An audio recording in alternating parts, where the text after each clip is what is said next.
नमस्कार दोस्तों, स्वागत है आपका हमारे चैनल दिव्य स्टोरीज में। भगवान विष्णु का 7वां अवतार माने जाने वाले प्रभु श्री राम ने हमेशा अधर्म पर धर्म की विजय हेतु अवतार धारण किया है। हिंदू पौराणिक मान्यताओं के अनुसार चैत्र मास की शुक्ल पक्ष की नवमी को श्री राम ने जन्म लिया था। भगवान श्री राम के जन्म की कथा का वर्णन वाल्मीकि रामायण और रामचरितमानस दोनों में ही मिलता है। कथा के मुताबिक अयोध्या नरेश दशरथ की 3 पत्नियां थीं। किसी तरह का कोई दुख नहीं था, लेकिन एक चिंता थी कि तीनों रानियों में से किसी को भी पुत्र नहीं था। तब महाराज दशरथ की गुरु माता महर्षि वशिष्ठ की पत्नी ने इस पर चिंता जताते हुए अपनी शंका जाहिर की कि आपके शिष्य पुत्र विहीन है, ऐसे में राजपाट को उनके बाद कौन संभालेगा। तब महर्षि बोले कि जब दशरथ के मन में यह विषय नहीं है तो फिर बात कैसे आगे बढ़ सकती है। तब गुरु माता एक दिन अपने पुत्र को गोद में लेके दशरथ के महल में जा पहुंची। गुरु माँ की गोद में बालक को देखकर दशरथ लाड़ प्यार करने लगे। तब गुरु माता एक दिन अपने पुत्र को गोद में लेकर राजा दशरथ के महल में जा पहुंची। गुरु माँ के बालक को गोद में लेकर राजा दशरथ लाड़ लड़ाने लगे। तब गुरु माँ ने कहा, आप तो महर्षि के शिष्य हैं, लेकिन आपका तो कोई पुत्र नहीं है, ऐसे में इसका शिष्य कौन बनेगा। गुरु माँ के वचन सुनकर दशरथ को ग्लानि हुई और वह महर्षि वशिष्ठ से पुत्र प्राप्ति के उपाय हेतु उनके चरणों में गिर पड़े।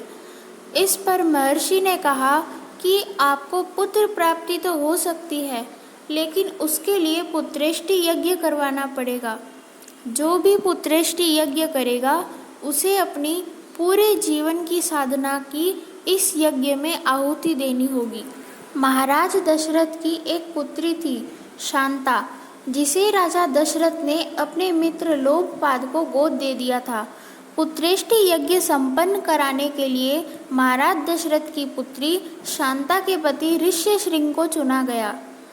दशरथ ने पुत्र प्राप्ति के लिए यज्ञ किया। महाराज ने समस्त मनस्वी, तपस्वी, विद्वान ऋषि मुनियों तथा वेद विज्ञ प्रकांड पंडितों को बुलावा भेजा। वो चाहते थे कि सभी यज्ञ में शामिल हो। यज्ञ का समय आने पर महाराज दशरथ सभी अभ्यागतों और अपने गुरु वशिष्ठ जी समेत अपने परम मित्र अंग देश के अधिपति लोमपाद अपने जामाता श्रृंग ऋषि के साथ मंडप में पधारे। फिर विधिवत यज्ञ का शुभारंभ किया गया।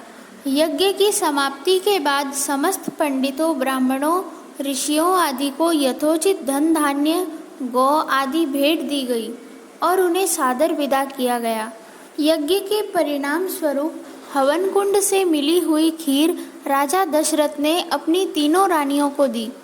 प्रसाद ग्रहण करने के बाद तीनों रानियां गर्भवती हो गई और चैत्र मास के शुक्ल पक्ष की नवमी तिथि को पुनर्वसु नक्षत्र में सूर्य, मंगल, शनि, बृहस्पति तथा शुक्र जब अपने उच्च स्थानों में विराजमान थे, कर्क लगन का उदय होते ही माता कौशल्या के गर्भ से भगवान श्री विष्णु श्री राम के रूप में अवतरित हुए। इसके पश्चात शुभ नक्षत्रों में सुमित्रा से लक्ष्मण और कैकेयी से भरत व शत्रुघ्न ने जन्म लिया। तो मित्रों, ये थी भगवान श्री राम जी के जन्म की पावन कथा। ऐसी ही अद्भुत और दिव्य कथाएं सुनने के लिए हमारे चैनल को सब्सक्राइब करें और इस वीडियो को लाइक ज़रूर करें।